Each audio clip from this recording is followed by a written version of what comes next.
My name is Cecilia Poullain. Welcome to the Pathway to Partnership podcast, where we talk about what it really takes to succeed as a woman lawyer in a law firm. So the women around the table were all brilliant at writing their to-do lists. They knew exactly what they wanted to achieve when they walked into the office every morning. But the problem was they were being interrupted so much by bosses, by colleagues, by clients, by opposing counsel, that they could only manage to get to their to-do lists after 4 p.m, once the interruptions and the phone calls had finally slowed down. Welcome to the Pathway to Partnership podcast. On this podcast, we talk about what it really takes to succeed as a woman lawyer in a law firm. My name is Cecilia Poullain. I'm a former finance lawyer. Today, I help women lawyers make it to partnership and thrive when they get there. In this podcast, you'll get clarity on whether partnership is truly what you want. You'll build your confidence, and you will master client development in a way that feels sustainable. So let's get you walking into the office every morning, clear on why you're aiming for partnership, free of imposter syndrome, and confident in your ability to bring in clients without burning out. Okay, let's jump in. A couple of weeks ago, I ran a session for a group of women lawyers in Paris. I ran the session because I wanted to test out some of the ideas from the chapter in my book about time management with a real live audience. And I'm really glad I did, because their reactions were completely different from what I expected. It turned out to be a really interesting evening, which is why I wanted to share some of the insights with you. My chapter on time management is all about goals and planning. But it turns out that the real issue that women lawyers are facing is availability and interruptions. They're being worn down day by day, hour by hour, minute by minute, because they were always available.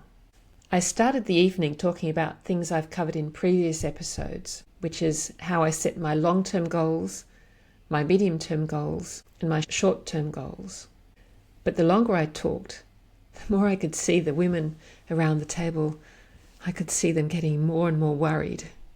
So I stopped and I said, well, how do you guys set your long-term goals? And then there was a long silence.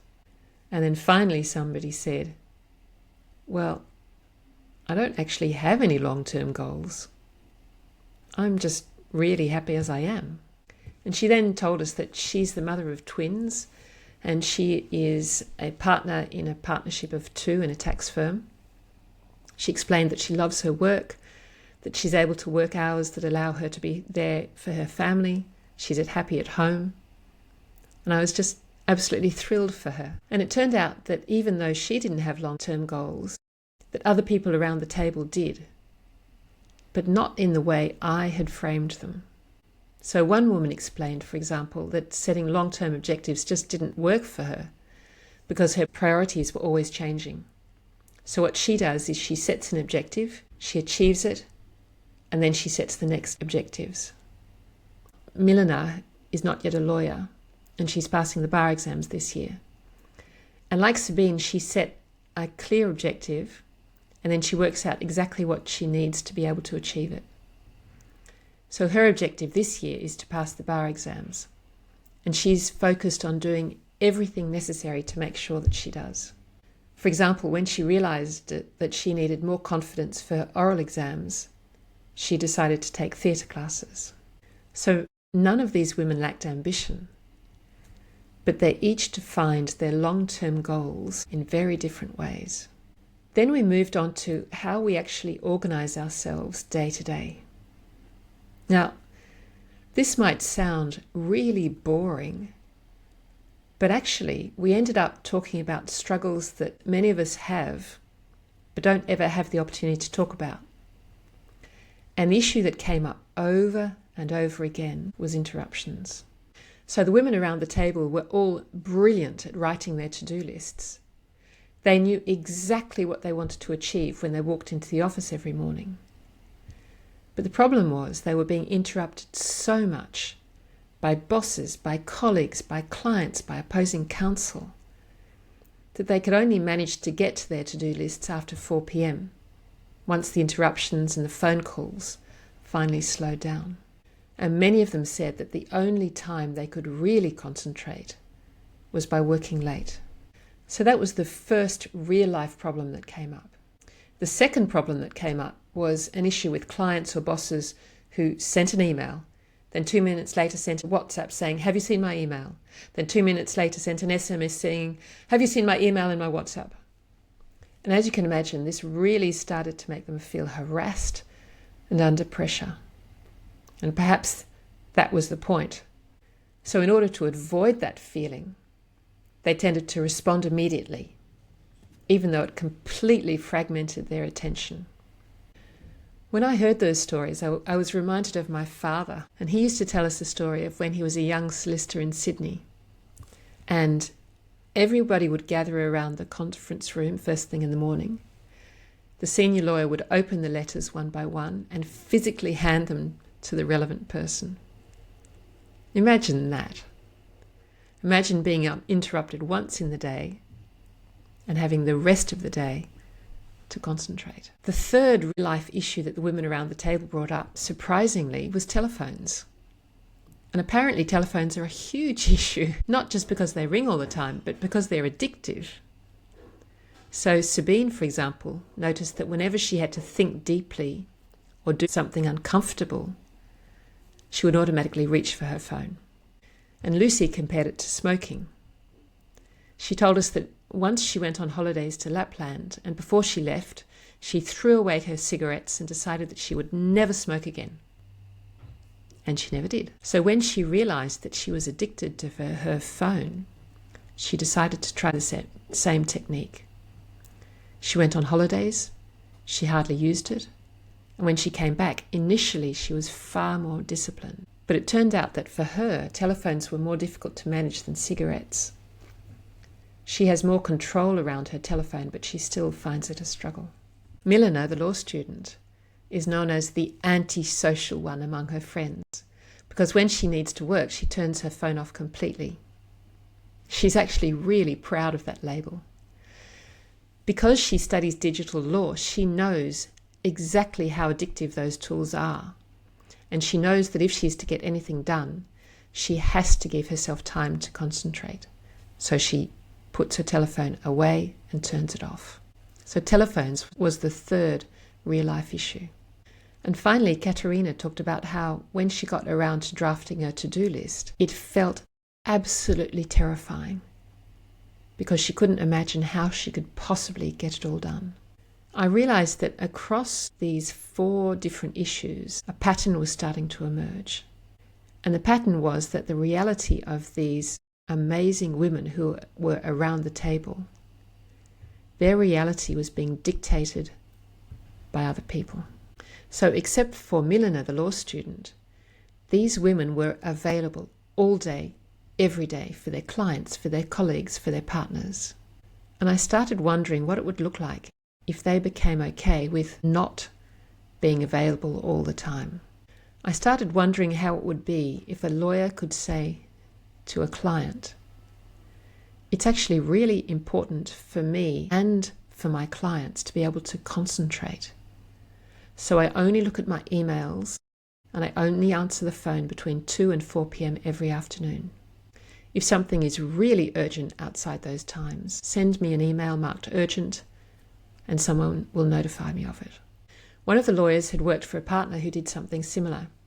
He regularly asked his secretary to hold all calls and visitors for 2 hours so he could close his office door and work on a difficult matter. Another of the women said she checks her emails only once an hour. I've actually tried it, but I found I needed to open it up again all the time. But it works really well for her. Of course, only being available for interruptions a couple of hours a day won't work for everybody. If you're a litigator or an arbitrator, if you're often in hearings, you may not have much control over your schedule. And the same if you're attending lots and lots of meetings, or if you're in the middle of a deal where you're speaking to the client, the deal team, opposing counsel multiple times a day. And it's very difficult for junior lawyers to have any control over their time. But the deeper question is this: how much of your day is truly inevitable and how much is simply assumed? Because as a lawyer, you're being paid for your brain, and your brain needs uninterrupted time to work best. So how would it be if you gave yourself permission to shut your door, turn off your phone, and just concentrate for an hour or so? On the second issue, which was receiving messages via multiple channels, I wondered whether the most effective response would be to reset expectations by sending a message saying, "I will get back to you at 4 p.m. this afternoon," without actually dealing with the substance of the message immediately. And finally, coming back to Katerina and her terrifying to-do lists, she realized herself as she was speaking that she needed to accept that she couldn't do 100% of everything. She couldn't physically do 100% of her client work. She couldn't physically attend every single professional event. She couldn't do everything she wanted in her personal life. Instead, she realized that she could just do enough of each. She realized that some things will never get done, and that has to be okay. So, let's sum up. What I took away from that evening, apart from having met a ton of wonderful women and of having had a great time, is that time management isn't really about systems at all. It's about working out what we want and giving ourselves the permission to have it. It's about giving ourselves the permission to focus. It's about giving ourselves the permission to do enough of everything, but no more. And it's about giving ourselves the permission to not be available for everyone all the time. And before you go, you might want to grab a piece of paper and answer 3 questions for yourself. And those questions are, firstly, what is one task this week where I really need to concentrate? Secondly, when do I concentrate best? Is it first thing in the morning or late at night?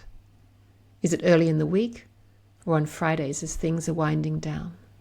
And thirdly, how could I protect that time just to get that task done? You might want to think about it as an experiment. If it works, extend the experiment to other tasks in the days and weeks to come.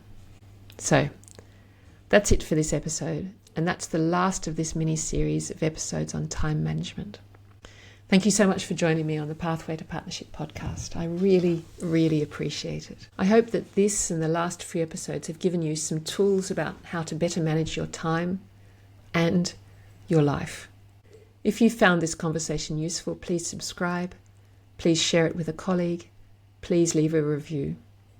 And let's together help more women make it to partnership and thrive when they get there. And if you'd like to stay in touch, head over to www.ceciliapoullain.com and you'll find a free guide with some ideas about what it takes to become a partner. So until next time, remember, you don't have to do this on your own, and you get to define success as a woman lawyer on your own terms. Thanks for listening.